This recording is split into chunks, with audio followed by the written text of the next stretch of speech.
Hello everyone, here's another trigonometry modeling question.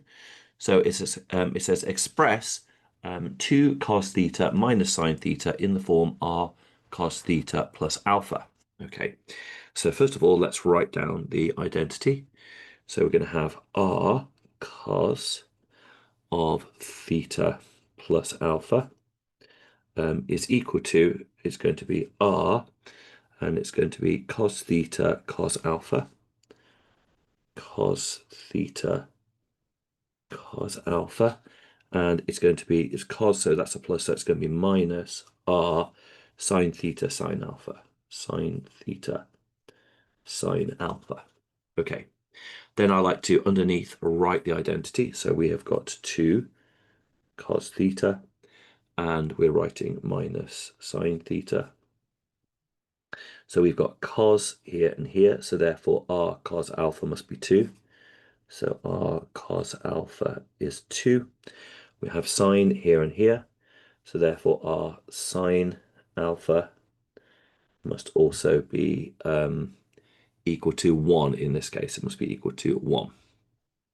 Okay, perfect. So now we're ready to find our tan alpha. So we're going to take these two equations and divide them by each other.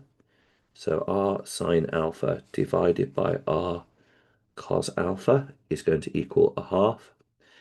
The r's cancel, so tan alpha is 1/2. Notice we're working in radians, so alpha is going to be inverse tan of 1/2, and therefore alpha is 0.464. 0.464 to 3 decimal places. That's our alpha. We're now going to square these and add them together. So r squared cos squared alpha plus r squared sine squared alpha is equal to 2 squared add 1 squared, which is going to be √5. So therefore r is equal to √5, because sine squared add cos squared is 1, and we need to square root it. So therefore we found that writing it in the form r cos theta add alpha, we actually have √5 cos of theta plus 0.464. And that is part A done for 3 marks. Okay, now part B. Figure 6 shows the cross-section of a water wheel. The wheel is free to rotate about a fixed axis through the point C. The point P is at the end of one of the paddles of the wheel as shown in figure 6. The water level is assumed to be horizontal and of a constant height. The vertical height, h meters, of P above the water level is modelled by the equation h is equal to 3 add 4 cos 0.5t minus 2 sine 0.5t, where t is the time in seconds after the water wheel starts rotating. Using the model, find the maximum height of P above the water level. Okay, well, let's think about that. So let's look at our equation and see how it links in with the part A. So we've got the height is equal to 3, and we've got plus cos 0.5t. So this is going to be the same as the expression that we've got. The only difference is that it is doubled, and it would appear, because we've got 4 cos here and 2 sine, so it's doubled and it's changed to 0.5t instead of theta. So we can write, therefore, that our model is going to be 3 plus 2 √5 cos of 0.5t plus 0.464. So we've basically adjusted the model to match the question. Okay, so we want to find the maximum height of P above the water. Well, that is going to occur when cos is 1. So the maximum height will be 3 plus 2 √5 meters. And then part 2, B part 2, find the value of t when this maximum height first occurs. Okay, let's have a look at this. So it's a cosine graph that we have. We've got our Ferris wheel is beginning to rotate. And we can see we've got a maximum at 0, and we have a maximum at 2 pi.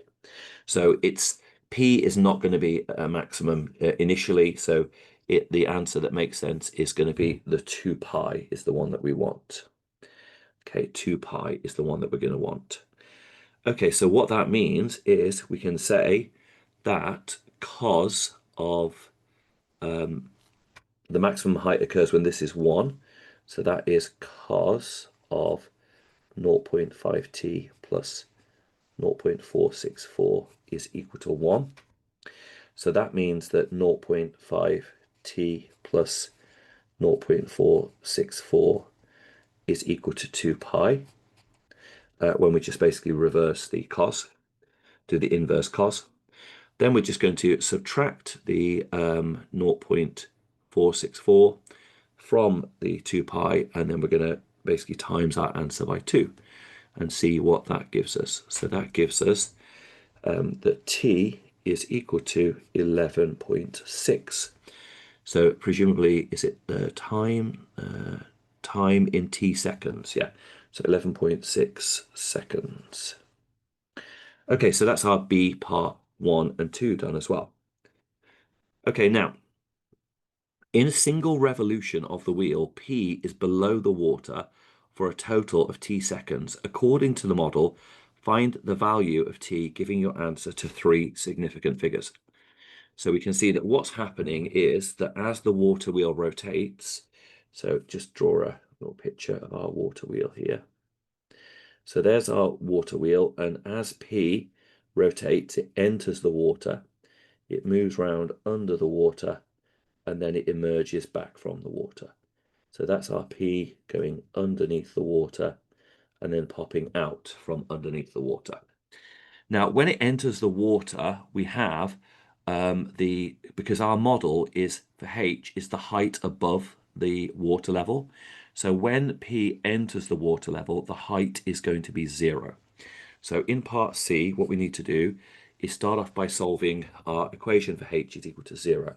So 0 is equal to our 3 plus 2 root 5 cos of 0.5t plus 0.464.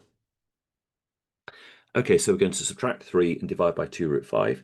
So we now get that cos of 0.5t plus 0.464 is equal to minus 3 over 2 root 5.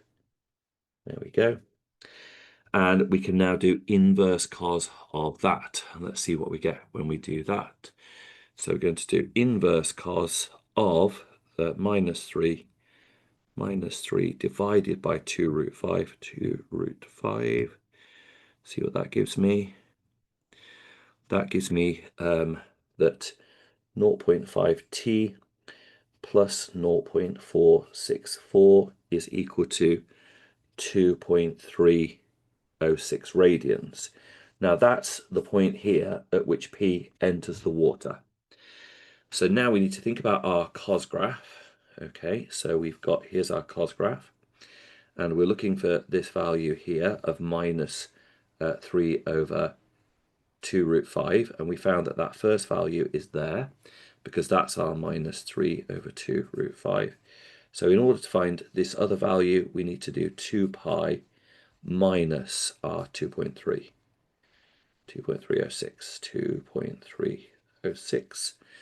So that's going to give us this other value, and that what that corresponds to is when P emerges. So we've also got now 0.5t plus 0.464 is equal to 2 pi minus 2.306. So we're going to say 2 pi minus the previous answer gives us 3.977. 3.977. Okay, now we're all good to go, because we've got an expression for the time when P enters the water and a time when P emerges from the water. So what we need to do is rearrange this to make the time that P comes out from underneath the water by making T the subject. So that's just going to be T is equal to 3.977 minus 0.464, and that whole thing times by 2. Times that by 2. Let's see what we get when we work that out.